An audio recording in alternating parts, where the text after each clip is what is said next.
Hi, and welcome to Tuesday Talkies, where we discuss what's going on in the world of music business. I'm Peter Schwing, and joining me today are my fellow co-hosts Sam Tall, Aisha Adamo, Stephanie Carlin, and the Duke.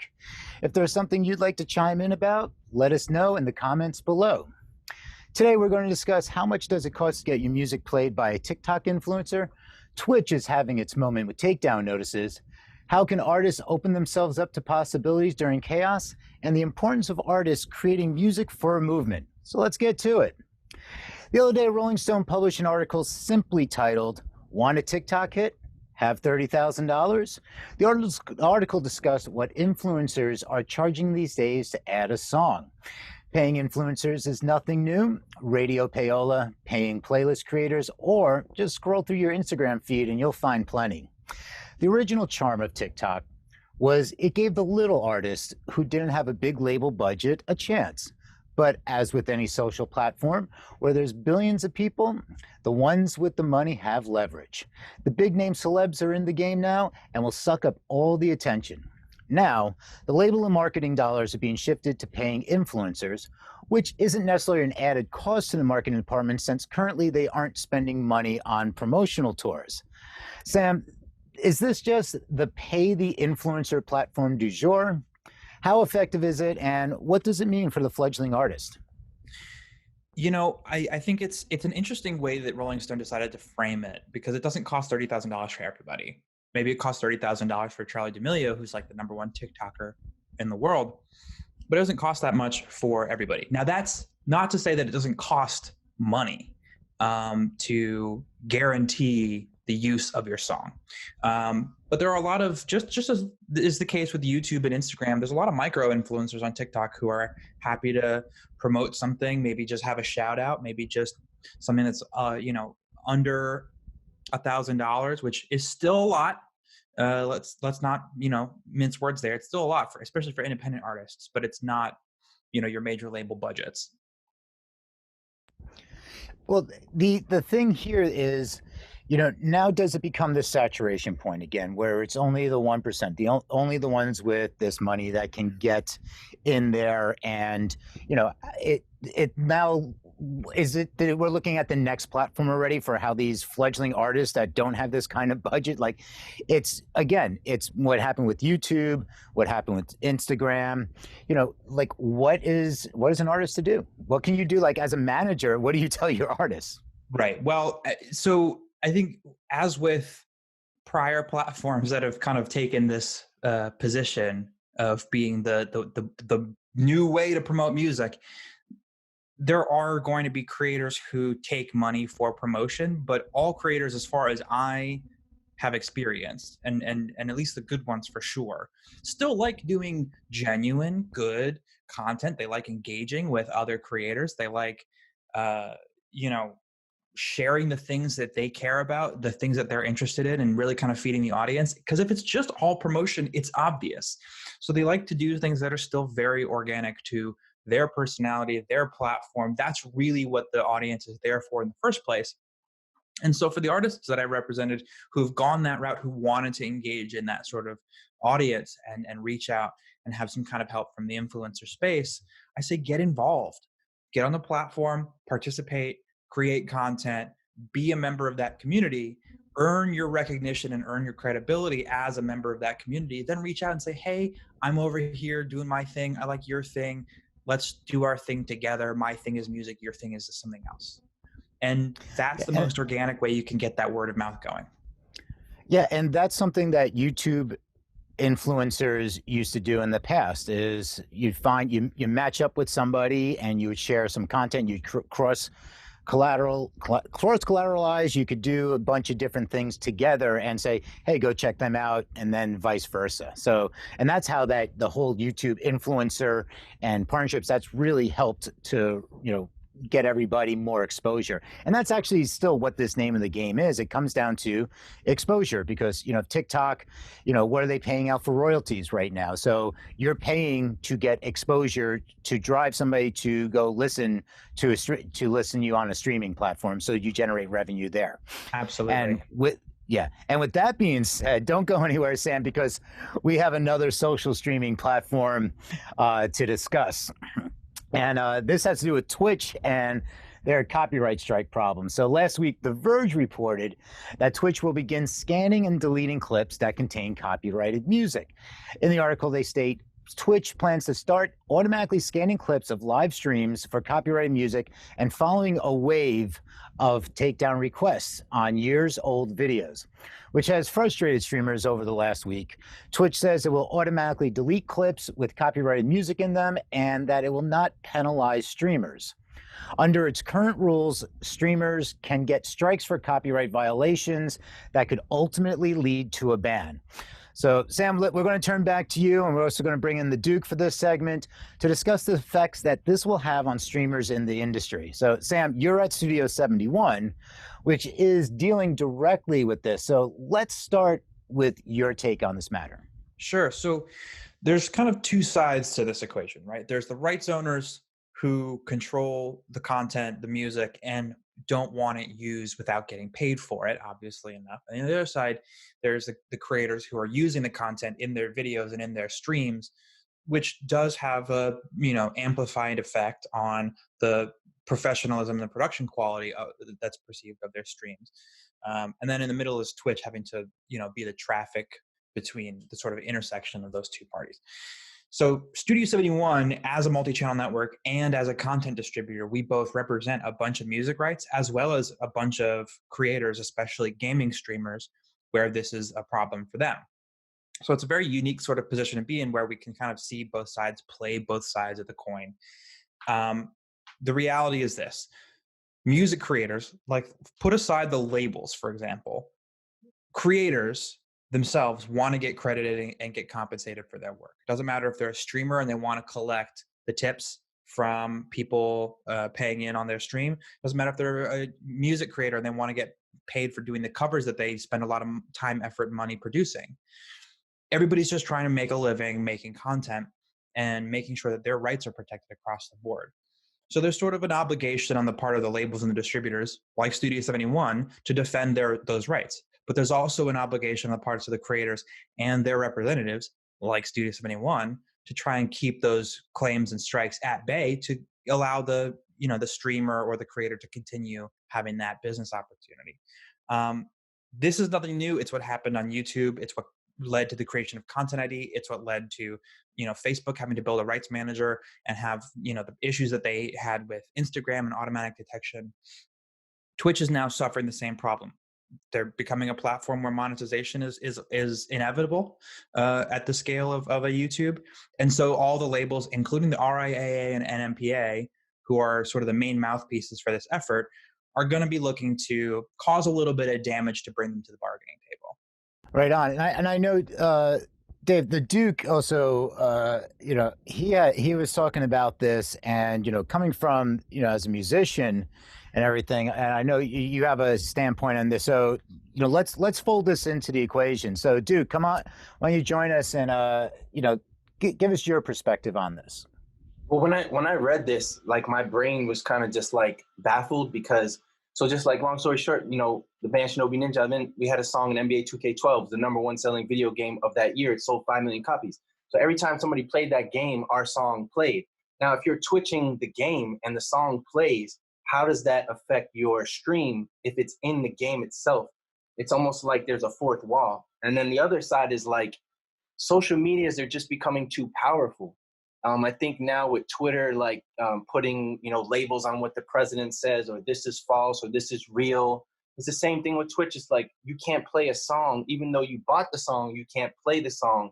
I think the next step would be kind of controlling what you wear. You can't wear certain things in our videos because if we're Nike, we don't want you streaming racist things or anything like that. I think it's just like the walls are just closing in slowly but surely on the creators of content, if you want to call it content. But it's really our lives that we're living, and it's the big brother eye.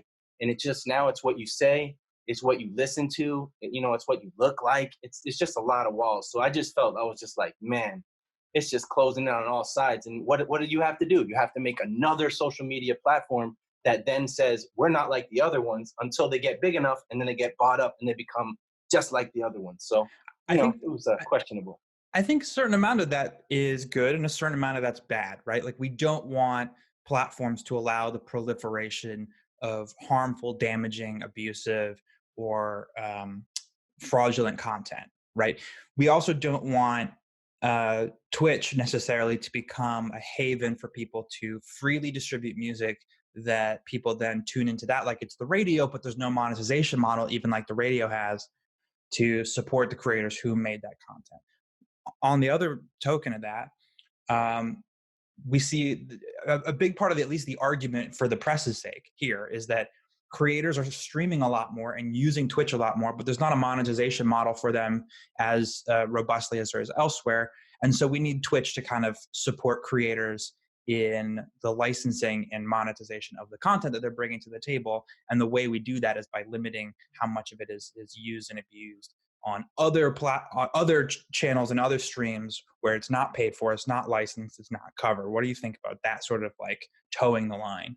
I think it's cool to monetize things, right? I'm a creator. I want to get paid. I think it's cool to monetize things. I think when you're dealing with the strike aspect, that's when it gets scary because now you're dealing with like online jail for the creator. So I'm going like, man, I can't play my homies' tracks, even if they're on a small label, if it's distributed by whatever and it's on Spotify, I can't play my homies' tracks. And so what kind of person am I if I can't do the things that I want to do? I'm really like restricted. I used to be free to be a Twitcher, and now I can't do the things I wanted to do because I'm afraid to get my channel taken down. And what happens if they do take your channel down? What are you going to do then? It's like you still got to wake up. You know, you still got to create, but now you can't do the things that you love to do. So it's really like it's shackles. It's the shackles of social media, you know? I think that's an interesting point. There's sort of the missing piece here, which is true for many platforms, and YouTube is better about this, but not great. But in other platforms, it's very rudimentary, where if it's an automatic detection system, it's just going to flag the content as a first step and then potentially take it down as a matter of policy, even before you have the opportunity to prove that you have permission to use it. So whether it's your homie's record and they say, yes, please put this on your channel, I want it promoted, I appreciate you. You don't have the ability to make that argument before the damage is already done. I think that's where the abuse of hand, that's where the social media jail comes in for sure. Yeah, it's a real interesting thing. I mean, it goes along with anything that, you know, this has been an ongoing battle at YouTube and other social platforms. So, I mean, you know, you look at even like Joe Rogan, you know, #1 podcast, now he's going to Spotify. But if you ever watch his YouTube clips, in his conversations, he might bring stuff up from like YouTube and playback, and then sometimes it's on screen, other times it's not. But he might ask his the technician, he's like, "Hey, can you bring that up without us getting flagged by YouTube?" So you're talking about like the #1 podcast in the world, and he still has concerns about these takedown notices. And you know, along with the other things with licensing is for, you know, if like news, if it's like news broadcasts, if there's music playing in the background, that just falls under this FIRMA license. And then, but with gaming, games are paying out a license, almost a blanket. There's few different ways of structuring it, but then there's also royalty payments that are paid out to each of the songs based on the unit sales. So therefore, when you didn't, now if you don't have unit sales, then you have, now you're streaming this. So now it's like, there's 4 people, there's 5 people, but if they already own it. So I see what Dave's saying. It's like, if you already own it and you're playing with people that already own it, why wouldn't that count towards it? So it'll be really interesting to see how this unfolds with people on Twitch who aren't already accustomed to how the game works on YouTube. So next up, opening to possibilities in a time of chaos and how creatives are uniquely equipped to dream new paths. Here are her thoughts on this is Aisha Adamo. Hey, I'm so glad to be back with you all this week. Today, I just wanted to talk about some of these opportunities that we have during this time. There's so much chaos out there, so much noise, but there's also the chance to get really close to our true inner voice and the truth that we want to bring to our creative work or whatever work we're doing, just our lives, just our everyday. So thinking about this, I know as music artists, a lot of us have a little bit longer to wait for the openings because a lot of venues are going to take a while to open because of the gathering of people and the hazard of that. So we have a little bit more time to just work on ourselves. And because we're in the music business, we've had a lot of ups and downs, a topsy-turvy life. So we're more rugged than other people and more used to having these ups and downs. So we can take this time to really connect with what we want to do and who we want to be out there. So for myself, I know that I've actually been looking at my room, which is very often a mess. I'm a classic messy artist. And really thinking about how in the new future me and the new future reality that I'm dreaming for myself, this kind of manifestation, how can I shift my environment, like the womb of this new me that's going to be born, to actually reflect this future? And so I've been doing that in little ways, in certain ways of organizing and divesting things, letting go of old stuff. And now is a great time to be letting go of the old and to come into this new world that we're creating step by step. All of us have this opportunity to go deep into the part of ourselves that dreams, that daydreams, and kind of see what comes, because we don't know what the future is right now. We can let it come to us and tell us what the next step is. So that's what I've been doing. And I think it's a really effective time to do that. So I hope you'll take part in it. Right on. Thank you for that. It's how to shift an environment. It's like let go of the old. Think of it as the great purge. Focus on what is necessary. Thank you, Aisha. Always great insight. The 60s and 70s brought out voices of a generation looking for change and to right many injustices. Musicians spoke out by writing protest anthems and fought for a cause and got their voices heard. With everything that is going on right now, how important is it for artists and the industry creators to create music for a mission or a movement? Here is Stephanie Carlin to discuss a few blind spots that keeps us from declaring what we're truly committed to. Stephanie. Hi, Peter. Thanks. So I really believe musicians and artists change the world just as much, if not more, than politicians. And I'd like to give two examples I'm particularly moved by right now in our current climate. I think about Lizzo, who uses her 9 million Instagram followers to post, well, some might think she's posting photos of her ass, but she's actually doing it with intention. She's doing it to show women how to deal with body shame. She's doing it because she knows there are women and girls on her platform who get body shamed every single day and have no idea how to deal with trolls and have no idea how to be confident.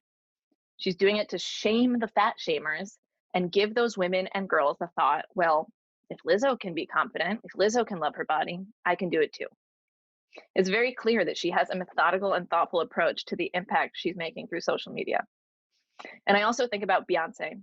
Now, at the time of this airing, Breonna Taylor's murderers have still not been arrested. And we saw that this week, Beyonce penned a letter to the Kentucky Attorney General, and she penned 3 specific calls to action to bring criminal charges against the officers, transparency into the investigation and prosecution of those officers, and an investigation into the Louisville Metro Police in response to her murder and the repeated deaths of unarmed Black citizens.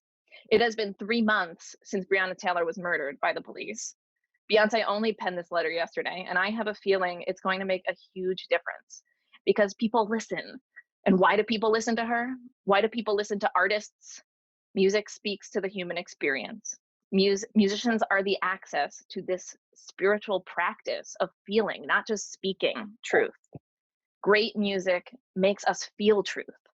It makes us feel whatever your version of God is. It connects us to deep unity. It reminds us we're one. And those of us who have chosen music as our spiritual practice or as our business must acknowledge the responsibility that is. And let's not forget their roots. Like 8 years into her career, Lizzo was still sleeping in her car. She was still singing for a hot meal. There's a photo she put on her Instagram of her holding up like one of those signs on the side of the road for Liberty Mutual, because that was her job, reminding folks of her roots and how unwilling we should be to settle for anything less than our dreams.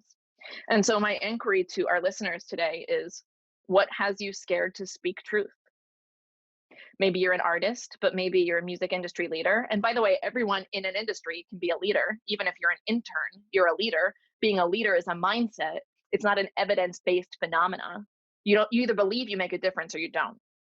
So to all my leaders out there, what has you scared to speak your truth and to use your platform to take a stand for something beyond the day's hashtags and trends? Where are you scared of being judged, being criticized, being scared of making people angry? Are you afraid of your power? Are you afraid to shine? Do you have an old grudge or resentment that like just won't go away? I want you to remember what self-sabotage actually looks like in those little moments. It looks like procrastinating, like quitting right as you get close to a goal, like being in relationships that tether you to frustration. It looks like carrying any sort of disempowering narrative that diminishes you and your power. So my request to you is that you stop self-sabotaging, stop trying to keep the peace or be nice, and make it your mission to speak truth on a truth vibration and get committed to altering things. And for the next 3 weeks, we will be in Mercury retrograde, which is an intense astrological time for us as individuals, corporations, businesses, and of course, as a society, to reflect and reassess on what matters to us. So, Peter, the timing could not be more perfect. Yeah, thank you so much. Really insightful. And just to reiterate something, so you're saying, it doesn't matter what your job title is, what position you're in, is you can be a leader and you can use your voice to make a difference. So get out there, speak up, and make a change. And that's it for today. Thank you all for tuning in. If you want to chat with our host, stick around for the after show conversation. And if you find this interesting, please hit that subscribe button and ring the notification bell to be alerted about new episodes. You can also find us at musicindustrycity.com or on your preferred podcast player.